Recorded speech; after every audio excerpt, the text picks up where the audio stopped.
Assalamualaikum warahmatullahi wabarakatuh. Alhamdulillahirabbil alamin wa bihi nasta'in ala umurid dunya waddin wassalatu wassalamu ala asyrafil mursalin sayyidina wa maulana Muhammadin wa ala alihi wa sahbihi ajma'in amma ba'du. Teman-teman yang dirahmati oleh Allah, hari ini mari kita pahami bersama tentang satu hal penting dalam muamalah, yaitu riba. Riba adalah tambahan atau kelebihan dalam transaksi yang tidak dibenarkan secara syariat. Secara bahasa, riba berarti tambahan atau pertumbuhan.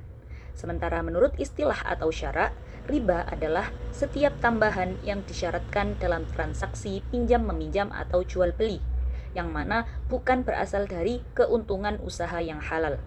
Riba ini bisa terjadi dalam bentuk pinjaman uang yang dikembalikan dengan kelebihan atau dalam barter barang sejenis namun tidak seimbang ukurannya. Islam sangat tegas mengharamkan riba karena sifatnya yang mendolimi. Riba tidak hanya mengambil hak orang lain secara tidak adil, tetapi juga dapat merusak sistem ekonomi masyarakat. Di Al-Quran, Allah Subhanahu wa Ta'ala berfirman dalam surat Al-Baqarah ayat 275. Bismillahirrahmanirrahim. Alladzina ya'kuluna riba la yaqumuna illa kama yaqumul ladzi yatakhabbathu asyaitanu minal mas.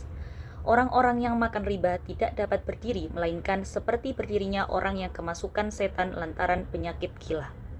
Dan dilanjutkan dengan larangan tegas dalam surat Al-Baqarah ayat 278 dan juga 279.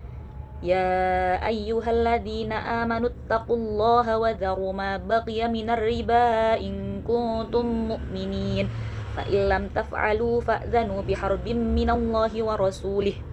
Wahai orang-orang yang beriman, bertakwalah kepada Allah dan tinggalkanlah sisa riba jika kamu benar-benar beriman. Jika kamu tidak melakukannya, maka ketahuilah bahwa Allah dan Rasul-Nya akan memerangimu. Dalam hadis pun dijelaskan, sebagaimana diriwayatkan oleh Muslim, bahwa Rasulullah Shallallahu Alaihi Wasallam melaknat pemakan riba, pemberi riba, pencatatnya, dan 2 orang saksinya. Dan beliau mengatakan bahwa mereka semua sama dosanya. Hadis ini menunjukkan bahwa keterlibatan dalam praktik riba, meskipun hanya sebagai pencatat ataupun saksi, itu tetap dihukumi berdosa karena mendukung transaksi yang dilarang oleh syariat.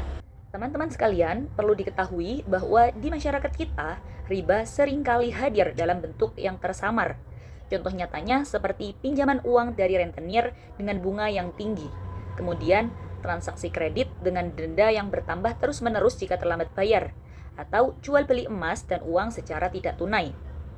Bahkan dalam layanan perbankan konvensional, banyak sekali transaksi yang mengandung bunga yang termasuk kategori riba menurut mayoritas ulama.